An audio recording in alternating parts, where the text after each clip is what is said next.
22 seconds, that is how long the clip ran before Pam Bondi's attorney jumped to his feet, not after it finished, not after a question followed it, midway through. At the 11-second mark, while the audio was still playing, her lead attorney rose from the row behind the witness table and objected, not on privilege grounds, not on relevance grounds, but on a procedural challenge to the use of the clip itself that the room immediately understood was not a legal argument. It was a signal. An attorney who objects to a piece of audio evidence while it is still playing is not protecting a client from a question, he is protecting a client from the audio. Congressman Jamie Raskin let the clip finish, he let the objection land in the record, he set his remote down on the desk, and then he looked at Pam Bondi and asked one question that the 22 seconds had already answered. What followed, the 49 seconds of silence, the second objection, the exchange between Raskin and the chair, and what Bondi finally said when no procedural mechanism remained to delay it, placed this hearing in a category that the prior sessions in this series had been building toward since February. The attorney jumping to his feet was not the story. It was the evidence that the story was real. You need to stay with this until the very end, because what Raskin played in 22 seconds produced more institutional reaction per second than anything this committee had introduced in any prior session. House Judiciary Committee, Room 2141, Friday morning. The hearing had been running for close to 2 hours when Jamie Raskin took the microphone. The session had followed the disciplined, managing the clock pattern that extended Bondi hearings had established. Questions about the Epstein Files Transparency Act's missed December 19 deadline, responses about the department's ongoing review obligations, the practiced institutional choreography of a witness who had now been through 8 separate committee sessions and understood with precision which categories of question could be survived through careful framing and which could not.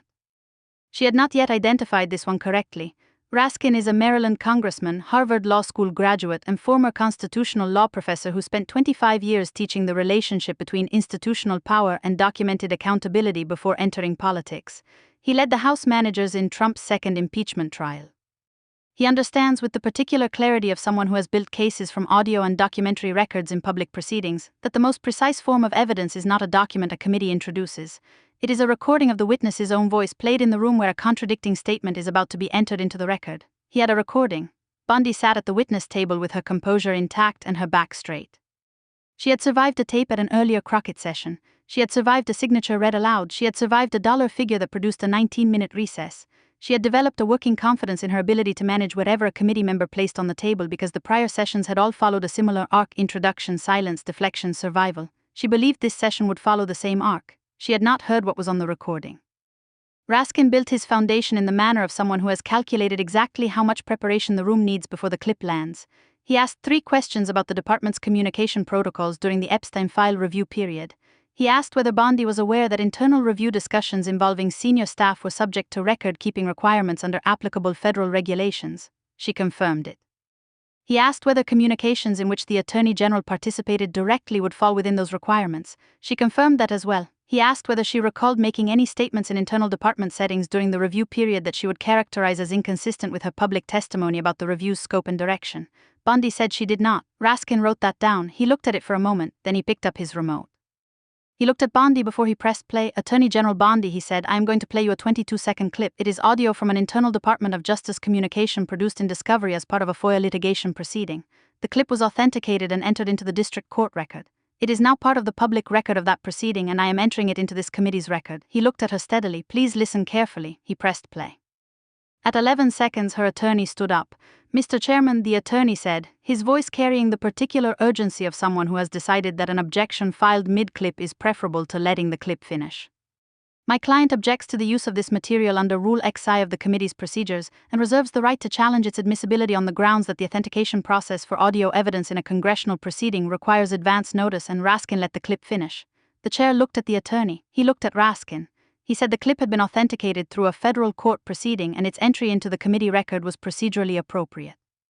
The objection was noted, the clip was in the record, the attorney sat down. The room was quiet in the way it goes quiet when an objection has failed publicly and everyone present understands what the failure means. The clip was 22 seconds of audio from an internal department communication.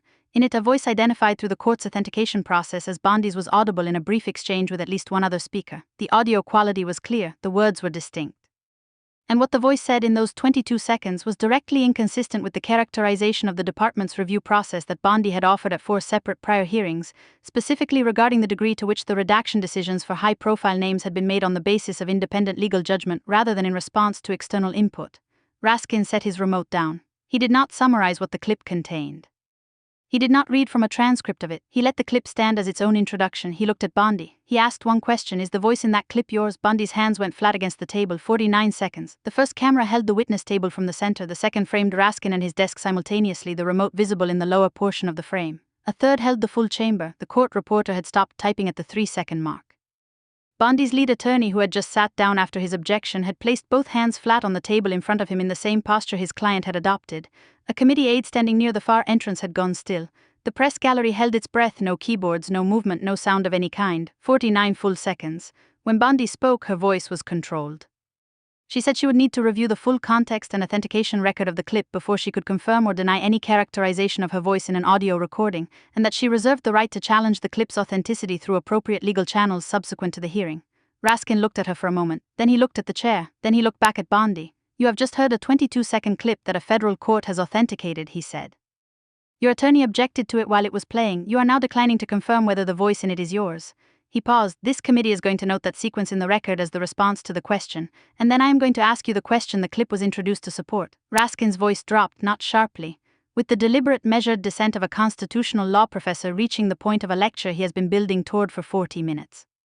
"At your February 11th testimony, at your March 7th oversight session, at the Intelligence Committee hearing in April, and at this committee's prior session, you testified that the department's redaction decisions for high-profile names in the Epstein file review were made on the basis of independent legal judgment consistent with applicable standards," he said. He looked at the remote on his desk. "The clip that you have declined to authenticate contains audio inconsistent with that characterization." He looked at Bondi directly. "Either the voice in that clip is not yours, or your testimony at 4 separate hearings is not an accurate description of what drove the department's redaction decisions."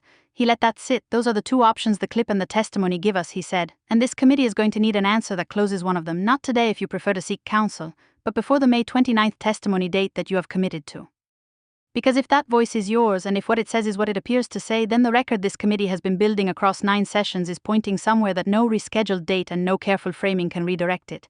Her answer was constructed, careful, designed for survival. It did not close either option. It was not designed to. It was designed to end the session. What it could not do was remove the clip from the record, undo the attorney's midstream objection, or erase the 49 seconds of silence that the room had just watched fill the space where an answer should have been.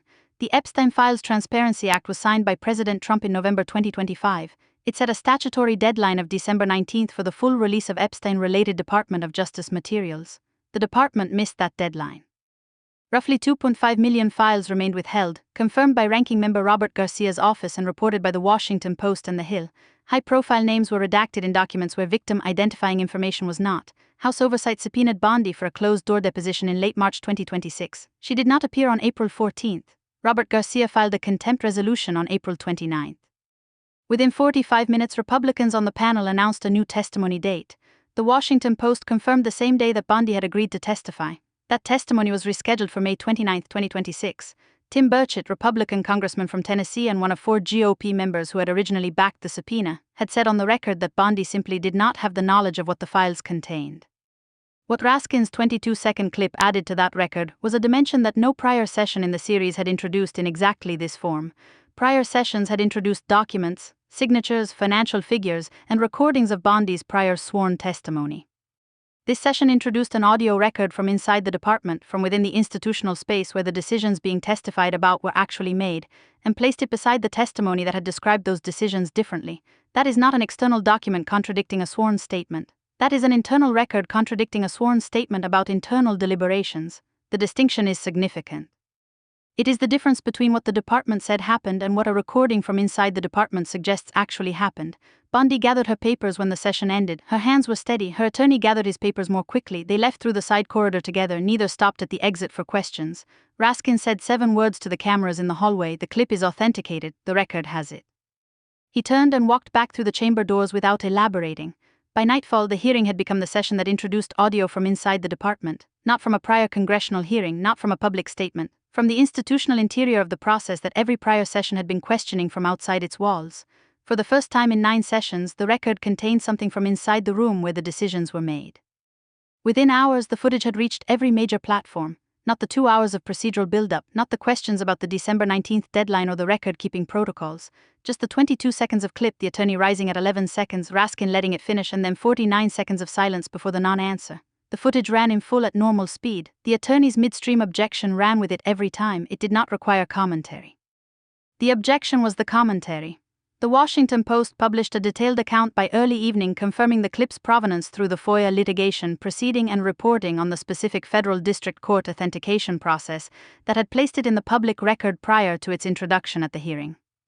The account noted that the department had contested the clip's release in the FOIA litigation, and that the court had ordered its production over the department's objection, the second time in the series that a document the department had legally contested releasing had been entered into the congressional record. The Hill ran a parallel examination of the procedural significance of Bondi's refusal to confirm the voice in an authenticated federal court recording, and what that refusal meant for the committee's options at the May 29 testimony session. Legal analysts focused on a single narrow question overnight: whether an attorney's objection to an audio clip mid-play in a congressional hearing constituted a waiver of any subsequent privilege claim over the clip's contents. No definitive consensus emerged. The question was noted. It was now also in the record. Inside the department, the response was the response that had followed each of the 9 prior sessions: closed doors, no public statement, internal review of what had entered the record. The object of the internal review this time was an audio clip that the department had contested in federal litigation, lost, and now watched be entered into a congressional record and played in front of cameras and a press gallery that had not left the room even during the attorney's objection. By the third day, the hearing had become the pivot point of the series. Not because it introduced the most dramatic moment, though an attorney jumping up at the 11-second mark of a 22-second clip carries its own particular intensity, but because of the category of evidence it introduced. Every prior session had documented what was said about the process. This session introduced audio from inside the process. That is not a degree of difference, it is a kind of difference. And the kind of difference it represents is the kind that determines what a subsequent formal proceeding can do with everything the series has built. This is the architecture of what 9 sessions have constructed, and it merits being named directly. Session 1 introduced a contradiction between 2 sworn statements. Session 2 introduced a document whose existence contradicted a sworn denial. Session 3 introduced names read into the Senate record under floor privilege. Session 4 introduced a numbered sequence of 17 documented contradictions. Session 5 introduced a signed authorization contradicting 3 separate sworn denials of involvement. Session 6 introduced an external recommendation document contradicting a sworn denial of external input. Session 7 introduced a specific financial figure absent from required public disclosures. Session 8 introduced Kennedy's unanswered question about that figure. And Session 9 introduced audio from inside the department contradicting the sworn characterization of the internal deliberations the series has been questioning from the outside since February. Each session built a layer, each layer built toward the same destination, the interior of the process. Not what the department said the process was, what the process was. The Transparency Act set a deadline, the deadline was missed. The deposition was subpoenaed, the deposition did not happen.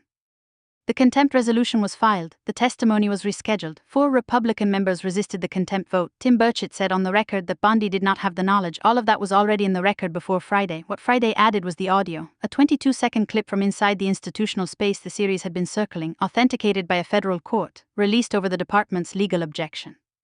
Played in a committee room where a lawyer jumped to his feet at the 11-second mark, and entered permanently into the congressional record beside 49 seconds of silence and a non-answer that the record now carries in place of the confirmation it asked for. The May 29th testimony date exists, the 9-session record exists, the clip exists. What does not yet exist is the answer to the question the clip was introduced to support, the answer that would close one of the 2 options Raskin named and in doing so determine the direction of everything the record is pointing toward. The next time someone walks into that hearing room, the clip will already be playing before the first question is asked. The attorney's objection will already be in the record at the 11-second mark. The 49 seconds will already be there beside it. And the non-answer will be there, preserved exactly as the committee noted it. At what point does an authenticated audio recording from inside a department, contradicting sworn testimony about internal deliberations, over a department legal objection sitting in the congressional record beside 49 seconds of silence, stop being treated as a question of admissibility and start being treated as the evidentiary center of the accountability proceeding the Transparency Act was always designed to produce? Write that below. The record is open. The clip is in it. And unlike the 2.5 million files that were supposed to be released by December 19, 2025, this audio cannot be reclassified, relitigated, or withheld. It already came out. It came out over the department's objection, and it is not going back.